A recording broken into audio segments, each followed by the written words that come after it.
ready to permanently fuse leadership and philosophy? Then a word of caution. You are about to enter the fully abstract yet wholly concrete realm of Leadosophy. Our ideas are not always so clear and distinct. To validate this proposition, we welcome the host of Leadosophy, Tim Woody. Greetings, friends. Welcome to Leadosophy, where an open mind is the rule and not the exception. Today, Wednesday, November 11th, 2020, is Veterans Day here in the United States. So thank you to all who have served. I thought today I would take the time to reflect a little bit on my time in the service in the United States Coast Guard, which amounts to not even a speck on the long continuum of time and space. However, for me, it was a large part of my life. You know, it made up a huge fabric of my ideas and understandings of what it means to be a follower and what it means to be a leader.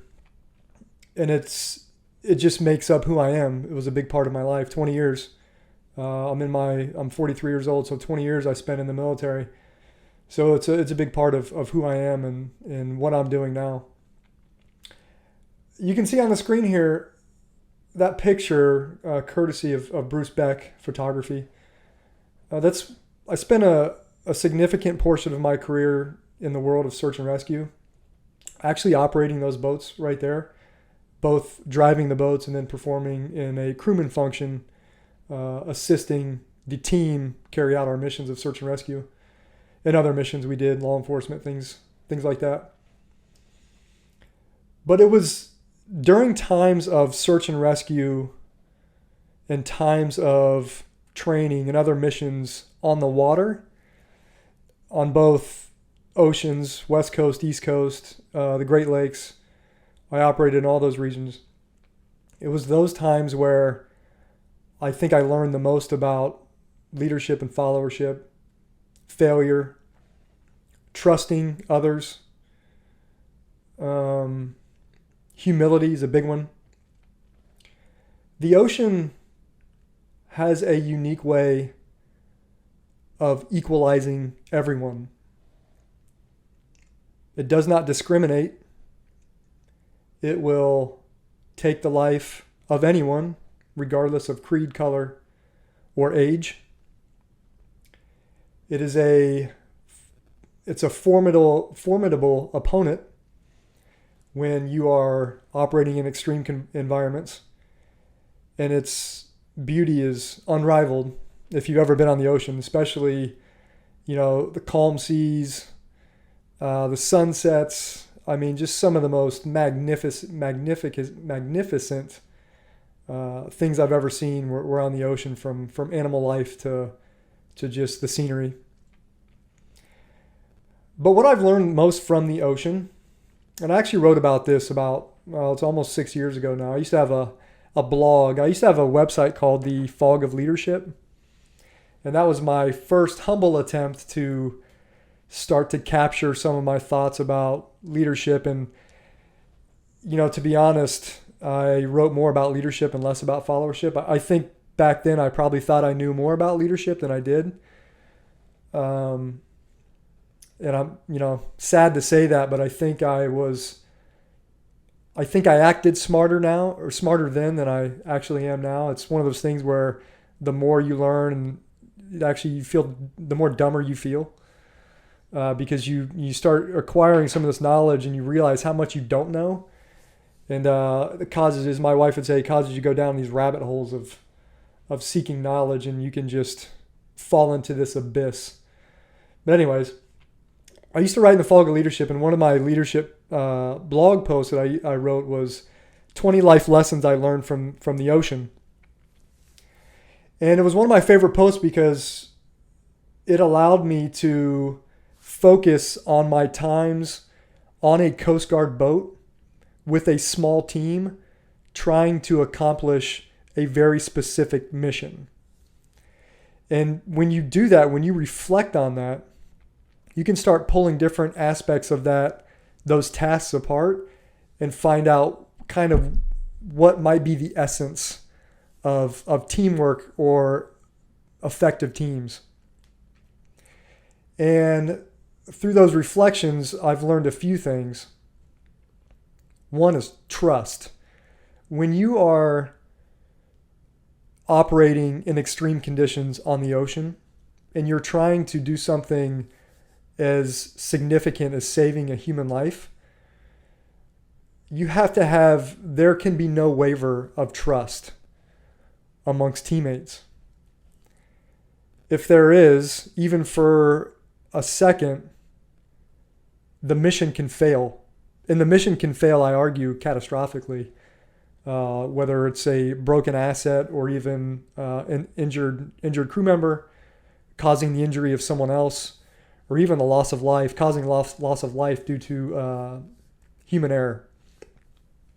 So you have to have this trust component that is built into the mission, but that starts days, weeks, months, and years prior to that mission happening through training, both on the water, in the classroom, normal conversations, day-to-day human interactions. You start building this trust. And obviously there's a lot of things that can cancel that trust out, and you're not obviously trying to do that in a leadership position, but it all culminates in a mission on the ocean, and trust is just a large factor. Humility is another component of what the ocean encourages or fosters.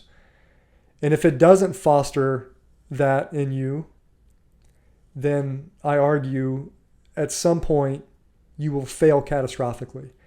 If you go into a mission, and that could be a search and rescue mission or even a training mission. If you go into a mission on the ocean and humility is not grounding you consistently, I'm not saying don't be confident. I'm saying you can be humble and confident simultaneously.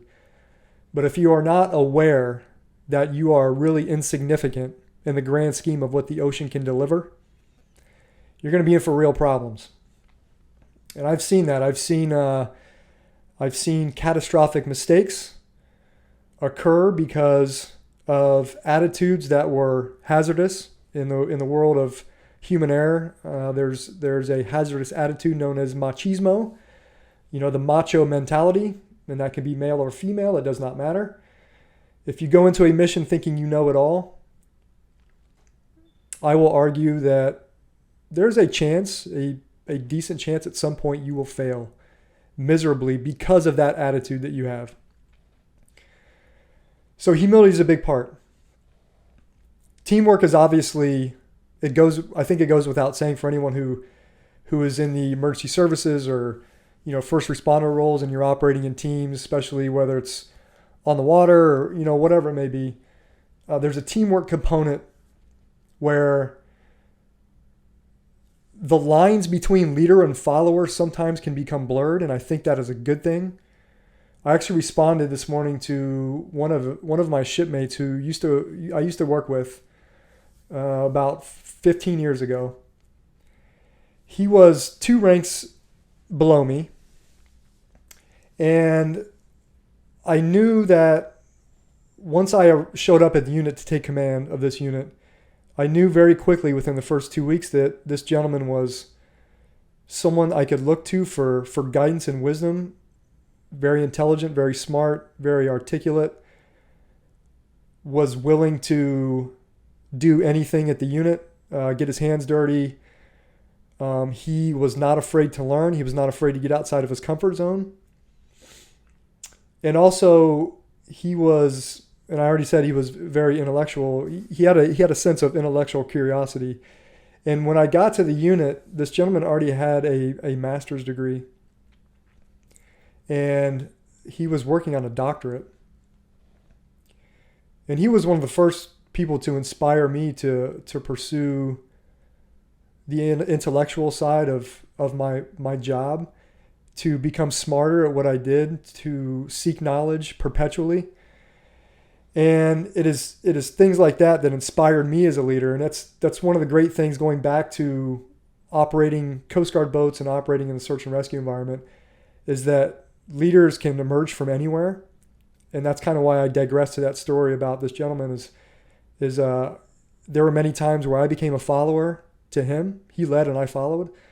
And that's one of the great things about teamwork is leadership sometimes is situational.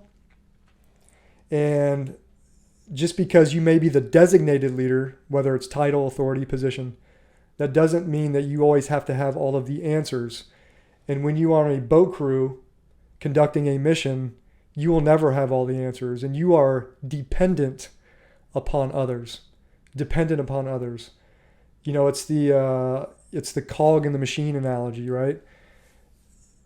That's the kind of way I look at search and rescue. All of the cogs have to be there, or there's a good chance the mission will not succeed. So to kind of close this, this Wednesday reflections, I've said in this first episode, maybe in the second episode, that my leadership philosophy comes down to 8 words: lead humbly, learn together, empower others, and flourish collectively. In those 4 statements, I have learned through my 20 years of military service. Again, I've been humbled more than once, but nothing is more humbling than the sea, especially when the sea is raging. You become very insignificant in the grand scheme of life. And I try to reflect on that a lot, just in my normal job today. I just always try to keep myself grounded and try to tamper my significance, because again, we are all replaceable. Remember that. We are all replaceable.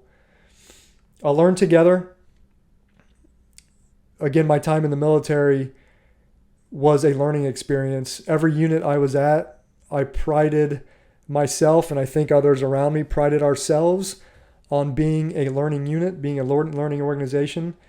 We never had all the answers, and we always tried to better ourselves. And if we were learning together, that was a benefit. Empower others, again, going back to teamwork on the water. Empowerment is about decisions being driven down to any level. Knowledge can come from any level, and power flows in all directions.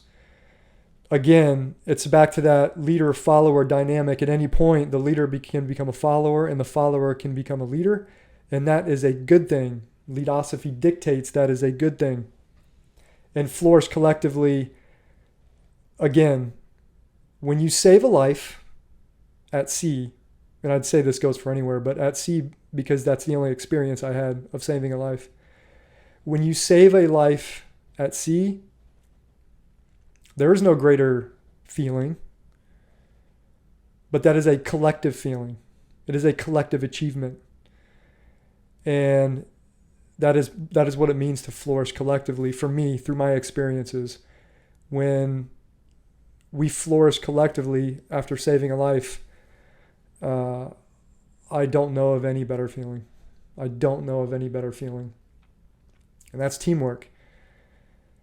Those are some of my takeaways from 20 years in the Coast Guard.